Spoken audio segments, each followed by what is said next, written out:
Good afternoon, everybody. I'm so happy to be here. First of all, let me thank the conveners of this wonderful conference.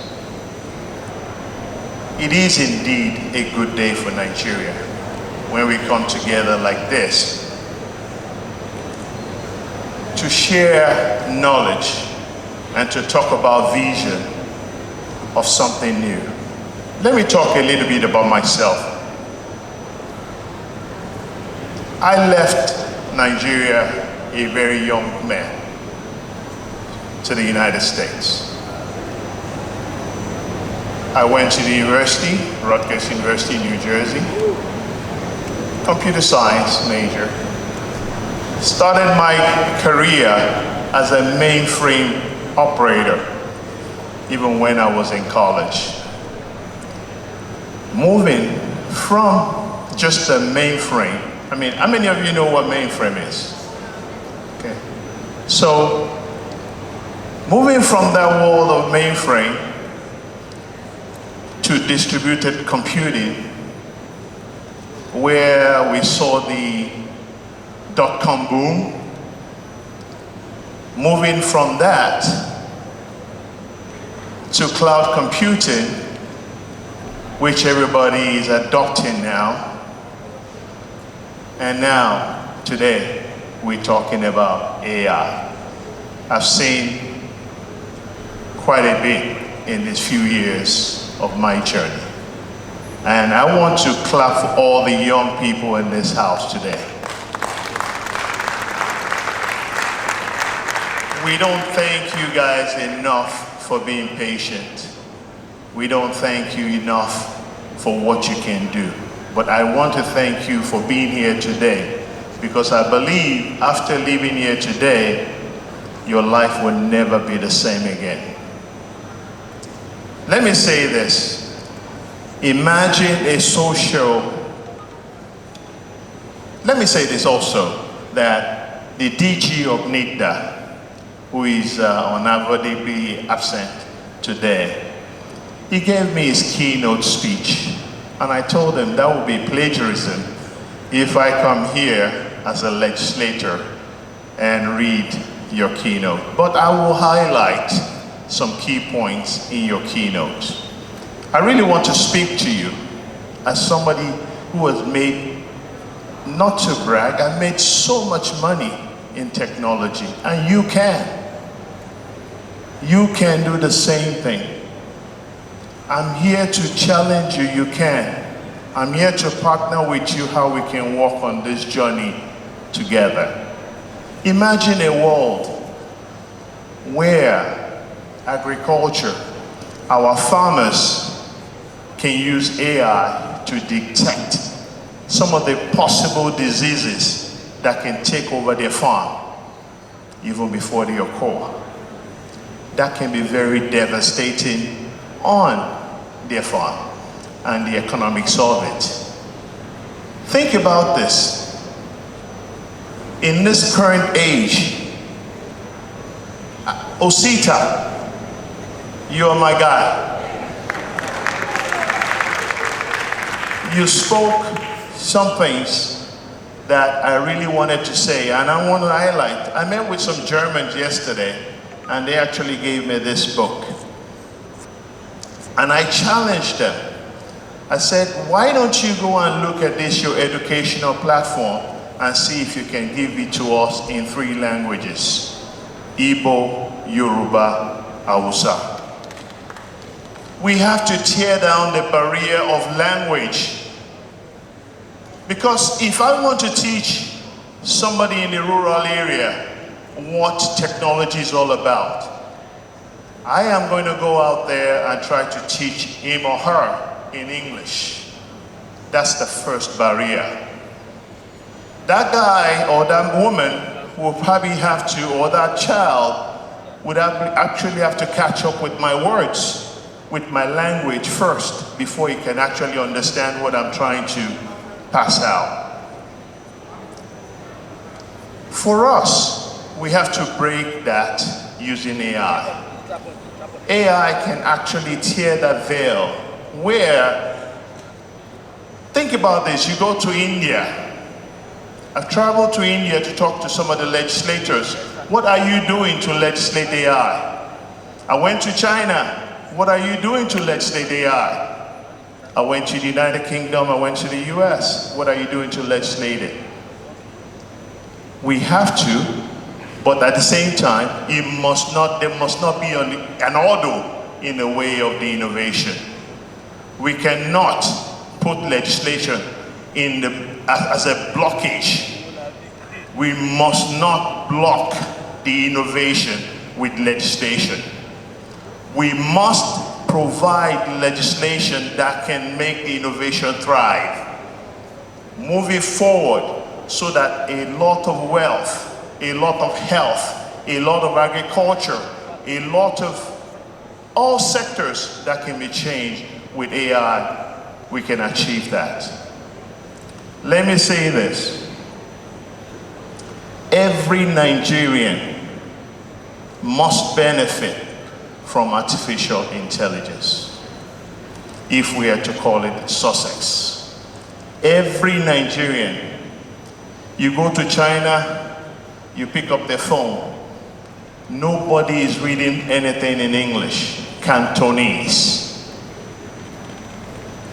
All their phones, so understanding financial application, health records, it's easy because everything is in their local language. Osita, yes, I agree with you. Language must not be a barrier. National Assembly will continue to support and put friendly legislation to enhance and promote technology. This is just one of them.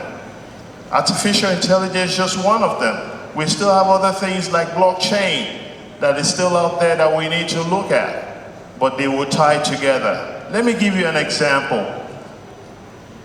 When I was hired as an architect on the Medicare and Medicaid system in the US that we should put the solution in place, there were fraudulent claims of about $400 million a day going through that system. And we're to find a way to reduce that.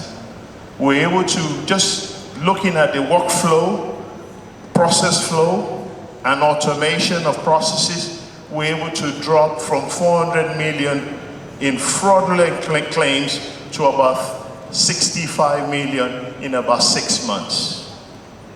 That's huge. The return on investment is enormous, which means that with AI today, we can probably drop that to about 10 million. The economic value of artificial intelligence is super. And it can turn around into big opportunities for some of the startups that we have here. Big ideas starts with small steps. But we will put legislations in place as lawmakers. Think about this, as one of you, I'm a techie. When I came in here, I'm like a kid in the candy store. I said, come on, let's roll. Maybe I should take off my sleeve and leave this job and go and do this thing. Honestly, I love technology. I can sit here all day and watch and listen to everybody talk because it catches my attention. I made the effort to come here because I wanted to be here. And I'm glad I'm here. There is nowhere that I would like to be. The whole world will be converging in Spain to talk about this whole global mobile. I'm looking at it, I'm saying, you people have not seen anything. Artificial intelligence will change a whole lot of things we're talking about when it comes to voice, data, and video. In the next 6 months to a year, our phone will be doing a lot more. There will be applications that actually will come up. I know a guy that is coming up with an application in Igbo language that will allow you to interact with some apps on your Apple phone. So let me also say this. The GDP potential for artificial intelligence is huge.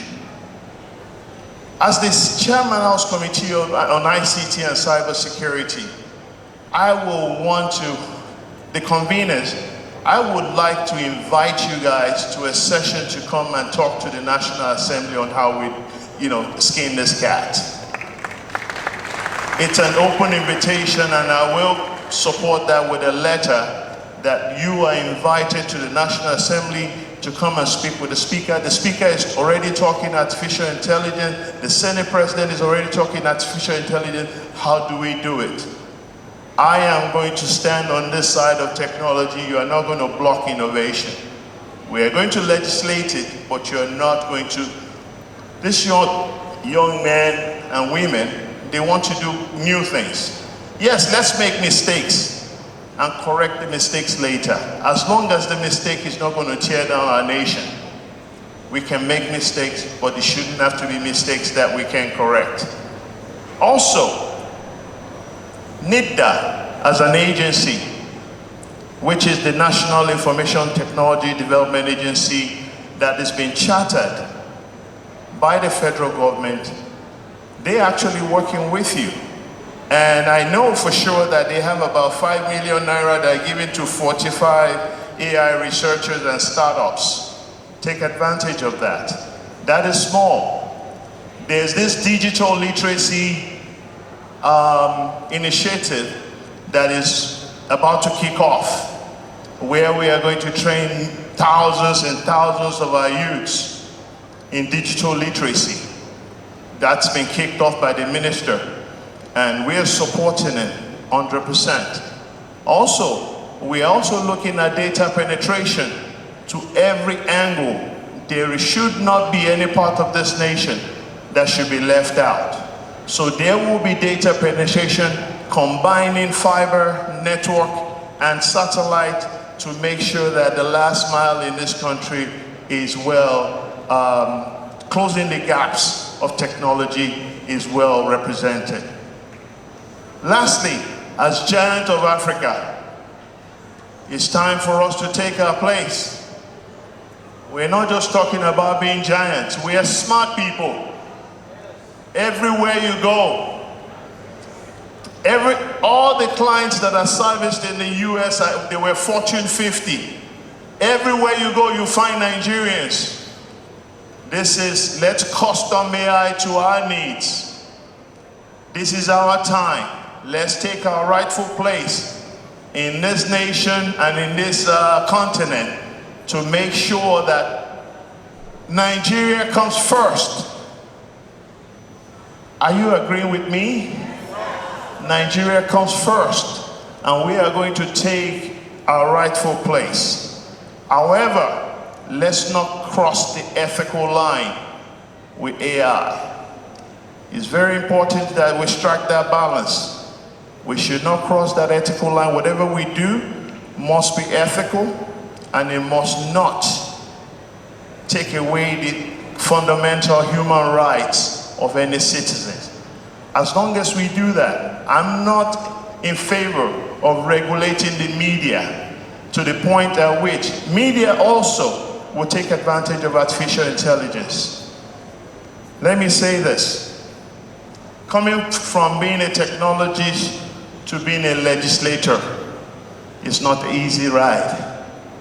But when I leave as a legislator, I'm coming back to technology. No, it's the truth. I will leave office one day, but this business of technology is for me. That's where I am, that's where I belong. And that's where I will say that we are all partners and we'll work together. So again, let me say on behalf of the National Assembly of Nigeria, we will collaborate with all the stakeholders to make sure that we come up with the right legislation. Electoral reform, we have a lot of work. AI can do a lot there. Our budget, where are opportunities? Let me also highlight some of the opportunities that you can look at. Electoral reform, there are lots of applications that you can come up. We need to clean up our data. Look for ways, go to your state, do something there are things we could do. And I will talk to the conveners. There's some things I cannot talk on national TV. And for all the people that are listening to us on the internet, you're welcome. Nigeria is for AI. AI is not going anywhere. We are adopting it and we are going to embrace it. Let's not worry about the jobs that will be lost. I'm looking at the opportunities that it will unveil. The kind of opportunities that artificial intelligence have, the opportunity that we have, it's enormous. If you look at somebody who is a bookkeeper, whereas you can actually talk to your phone, debit account 11111, 250 million. That bookkeeper doesn't have to enter anything. He goes straight to the books. You can actually speak to your accounting system. So there are people that basically can come up with these algorithms. Those will be you. Those are the people that will be you. You are the ones that will be writing these algorithms to help interpret some of these things. So for the conveners and everybody, I thank you very much for this opportunity. I decided not to speak from a script or anything written and formal, but I want to speak to you as just a regular citizen.